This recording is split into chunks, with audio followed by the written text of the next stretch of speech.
Asteburu honetan Getxon nazioarteko folk jaialdia ospatzen ari da, eta gu bertara etorri gara folk musikaz gozatzeko, eta baita ere, horren harira ospatu diren beste ekimenak ere ezagutzeko.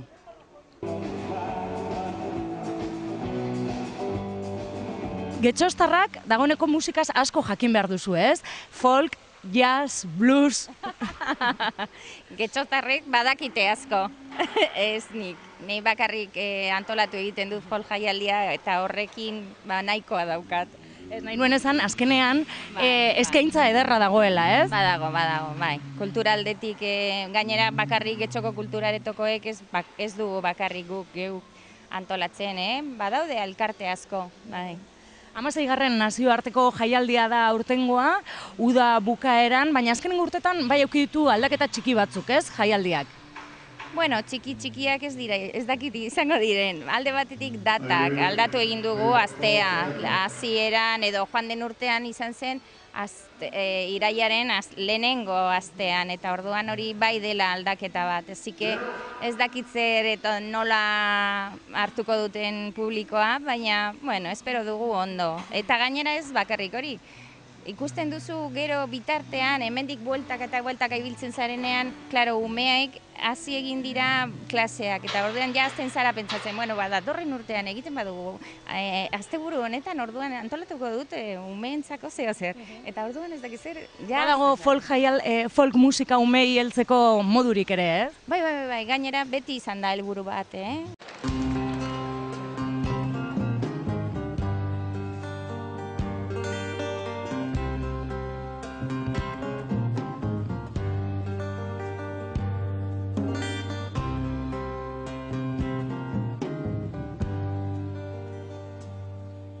Come on, you young gallants, that delight in a gun.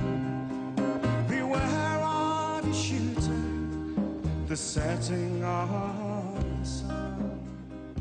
Bueno, hemen gauden lekuan aretako karpa izaten da, eta hemen normalean antolatu egiten ditugu kontzertu printzipalak. Oyster Band, bihar Mahala Raiban, gero Lady Smith Black Mambazo, eta bukatzeko Zabia Burruzarekin egongo gara. Bera antolatu egin du proiektu polita, hemen aurkezteko eta bukatzeko eskenatoki honekin.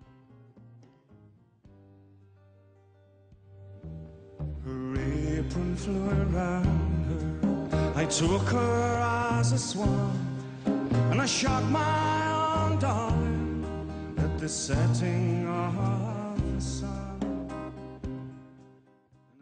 Gero Erromon daukagu beste plaza bat, hor daukagu ere aurten karpa bat, ze izan da oso gogorra ateratzeko karpa hori, krisia dela eta hori. Baina, bueno, azkenean lortu egin dugu. Eta han izaten dugu kontzertuak, baina esango nuke desberdinak, beste motatako ez musikaldetik. Gehien bat ez direla hain popularrak, hain, bueno, aurten egongo gara hain juberekin ere, barrunto bellota taldearekin, hauek egiten dute musika klezmer, judiarra.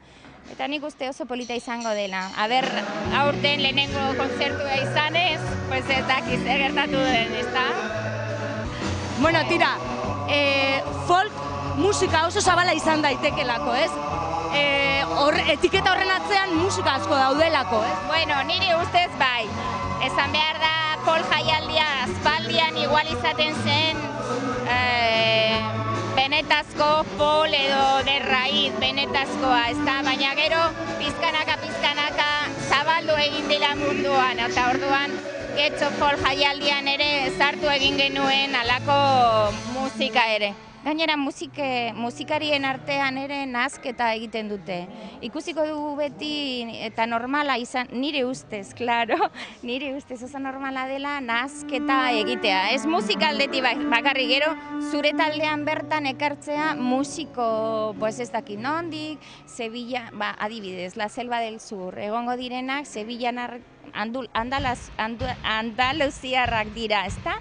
Baina bere talde barruan badokete Argentinakoak, ez dakit nongoak, eta egiten dute nahasketa polita, claro, bere erronka edo bere erroa badaukate, baina nahazketan nire ustez oso polita eta gainera kulturaldetik gehitzen zara horrekin, Nik uste dut hortan badagoela bat, gehi bat, badira asko, bai? Orduan, bueno. Esan genezake getxo folk honetan munduko musikak mestizajea ere bildu dala. Bai, musikaldetik mestizaje horrekin oso polita da. Eta gainera ez duzu musika bakarrik ikusten, esan nahi dut bai, folk jaialdira etor zaitezke bakarrik entzutera bere musika, Majalarra Ibanen Errumania direnak, bere hijitoen musika entzutera etor zaitezke. Baina gero ere sensibilitate pizka bat eduki dezakezu bereekin, ezta? Baina kanpoan hiritarrentzat ere ekintza ugari, merkatua ikusi dugu, konta iguzu, ze gauza gehiago egon da? Hori, badaude merkatuak, hor artesaniako, munduko artesania aurkezten da, gero hemen badaukagu, nola esango nuke, interkulturaleko eta solidarioko lekua, gero ere badaukagu inmigrazioko jaimak, han ere badaude zenbat ekintzak. Ikasi euskera 20 minututan? Hau nola da posible? Nik ez dut sinesten hau. Goazen galdetzera? Bai zera, 20 minututan. Barkatu, hor jartzen du ikasi daitekela euskera 20 minututan. Egia da? Bai. Ezakit, lehenengo eta behin nortzu zarete zuek? Ni noski naiz. Eta ni baizera. Baizera, Ez dago aukerarik 20 minututan euskera ikasteko. Nik esaten dut ez, berak dio baietz, baina... Bai, hau posiblea da eta gaur erakutsiko dugu, egun hauetan erakutsiko dugu, eta baizera oso negatiboa da, baina nik badakit baietz posiblea dela. Barkatu, ni formula jakin nahi dut. Ze formula da? Segure hizkuntza esaten dute oso zaila dela eta ikasteko alegin handi egin behar dela. Bueno, jendeari jolastea asko gustatzen zaio eta guk proposatzen duguna da apostu bat. Apostu bat egiten dugu baizerak eta biok, eta gure apostua da, guk aukeratuko ditugu 5 pertsona, eta 5 pertsona horiek hemendik aterako direla 20 minuturen ostean euskera jakin da. Eta, berak irabazten badu, nik pasatu behar ditut, bere 7 Rottweilerrak astebete. Hori bai lana! Baina nola nik irabaztiko deten, bera garbituko du nire ostruka eta bere kakak beste astebete. Klase bat, labur bada ere, lehenengo klase horretan zer irakatziko diguzue? Bueno, lehenengo klasea denez, irakatsiko dizuegu, agurrak, mesedez, barkatu, eskerrik asko, zenbakiak. hori da.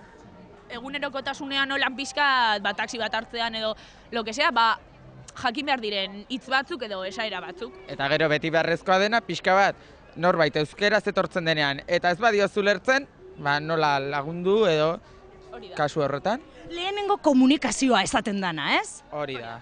Hori da importantena. Lehenengo komunikazio horretan ondoren zer gehiago dator. Gero zerbait, haiez kantatzen ikasi beharko dugu, ez? Bai, kantatzen adibidez zenbakiak, kantu oskorriren kantuaren bitartez ikasiko ditugu.